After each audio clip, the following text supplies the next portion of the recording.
What if we just didn't count calories? Instead, when we went to every meal, we just kind of thought a little bit intuitively and we just decided to eat what we knew was healthy. What would happen if you stopped counting your calories? Well, there's definitely gonna be some pros and there's definitely gonna be some cons. And I wanna touch on those things real quick because maybe counting calories isn't for you, but it's important that you at least know what you're gonna be missing if you don't count calories. Because everyone's journey on how they get to their health goals and their fitness goals can look different. Some people love a systematic approach where they count every single thing that they're doing and they know they're on track. And some people get stressed and they just want to feel better and they don't want to have to worry about all the math. No one wants to do math when they're eating food. They just want to be able to enjoy food.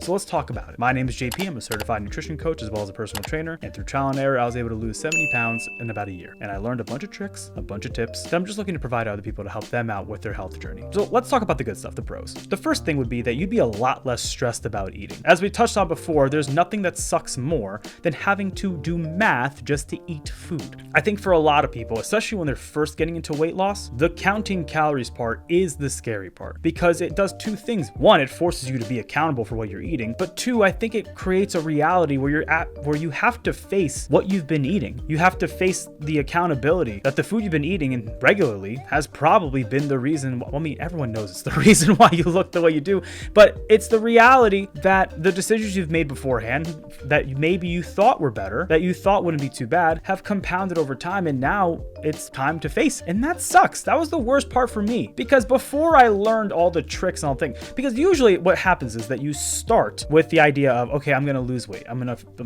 gain muscle. I'm going to start improving my fitness and my health. And then you kind of start doing some research online and because you're overwhelmed by things, you kind of stick to something. And it sucks if that thing you decide to stick to isn't a good idea. Like so many people just kind of go with the mindset of I need to eat salads. So they construct a beautiful salad, but then they accidentally use something like a ranch dressing or a honey mustard and they just go crazy with the dressing. And now this thing that they thought that they were doing that was going to improve their health has suddenly become completely detrimental to them. And that's a shitty feeling to have to face. But we're not talking about the negatives right now. We're talking about the positives. So the second thing that would be great with not having to count calories is that maybe you don't actually have to because you've learned good habits. Something that happens when you count calories is obviously you start to learn patterns of what foods are going to work for you and what foods aren't.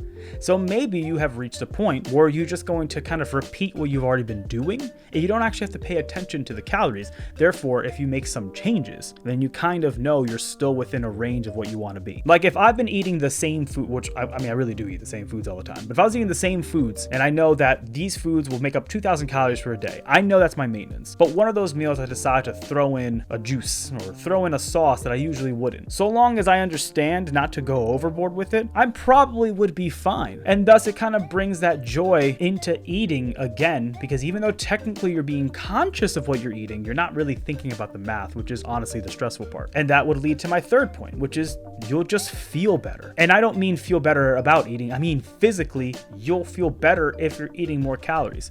Inherently, the idea behind a caloric deficit, though it is the only thing that matters when it comes to losing weight, it's also something that's going to cause you to have depletion in your energy. Typically, things associated with being on a weight cut, especially an aggressive one, is going to be your hormones are out of whack, your sleep is going to get all messed up, you're obviously going to feel hungry, and that fatigue of all those things is going to set in.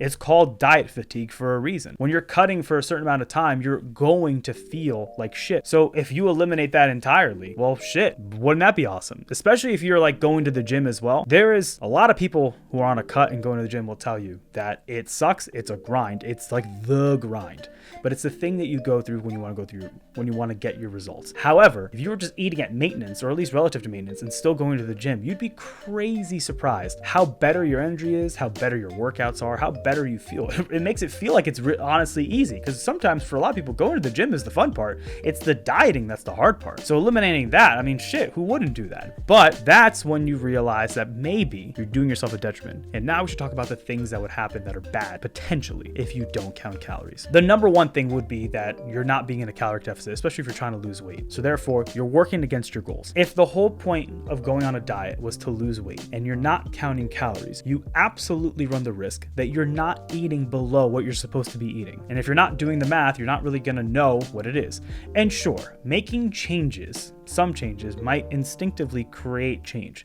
For example, if you're someone who's really indulgent in eating or very overweight, small changes will definitely produce results. I mean, there's studies that say people who just switched from soda to diet soda instantly saw changes in their weight just from the fact that they were cutting out those calories and that sugar from their diet. But not everyone's an extreme case. In some situations, you might just be someone who just maybe doesn't feel that great or maybe a little unhappy with how they look and they just want to make a couple of changes in order to feel better. Not counting your calories, you might be putting all this work, you're making all these changes to your life, you're getting different groceries, you're going to the gym, you're doing all this work already, but you're just refusing one step, counting calories. Problem is, it's the most important step when it comes to losing weight. You need to be in a caloric deficit in order to lose weight, much like you need to be in a caloric surplus in order to gain weight. So if you're not sure that you're doing that, there's no way for you to track what's going wrong. And you'll hear all the time, people go, yeah, I've been dieting for months and I just don't seem to lose weight. Well, you're probably not in a caloric deficit. Are you measuring the calories? No. Well, then you're being a dingus. You need that. You need to do that.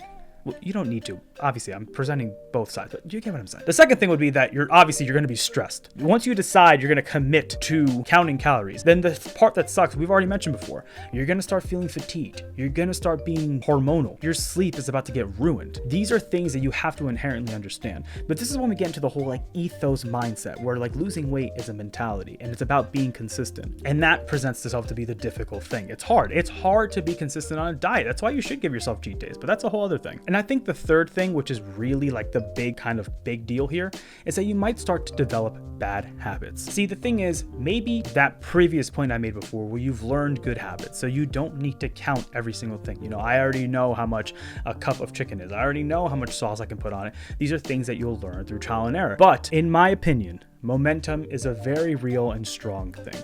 And if you allow yourself a pass on certain actions when it comes to losing weight, then I think you're going to be able to justify other things as well. If you're someone who goes, I've been counting calories for 6 months and I'm honestly tired of it, so I'm going to give myself a break from counting calories. I'm just going to kind of eat what I want. I'll be mindful of it. Who's to say that mentality won't dip into other things? I've been going to the gym consistently 4 times a week for 6 months. And, maybe I'll just go 3 or even 2 times this week. Oh, you know what? I was working on that project and I've been really at it for a while. So yeah, I'm going to take a rest day today. Now, do not get me wrong. You need rest days. You need breaks in terms of cheat meals and you need to live your life. Abso-fucking-lutely, you need to live your life. That's the whole point of it. The whole point of this is to improve our quality of life. However, do not let a couple of decisions justify a continuation of bad habits. You still want to be disciplined. You still don't want to lose sight that all this work was to feel better. Do not conflate that with the feeling of kind of being centered and down. You can have the balance of good habits versus fun things to do. And those things can also be the same thing. It doesn't have to be different. So the point I'm making is, if you're going to decide to stop counting calories, make sure it's for the right reasons, or make sure you have built a foundation for yourself where you can get back into it if you need to, or you just understand food more intuitively. Be your own advocate. Do some research for yourself. Don't just stop counting calories because it's difficult, because guess what? Unfortunately, we do have to come to a point that as much as the entire ethos of this is to try to speak on tips to make this easier, there is still a challenge when it comes to losing weight, getting strong, being healthy, all these things that we want to be. But that's why we are proud of it when we're able to find these things. It's something worth being proud of.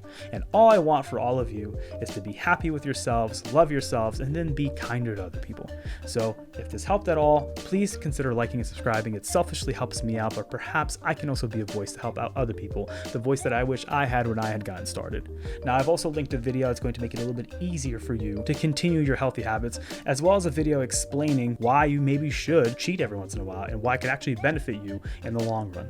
Thank you as always, and have a good day.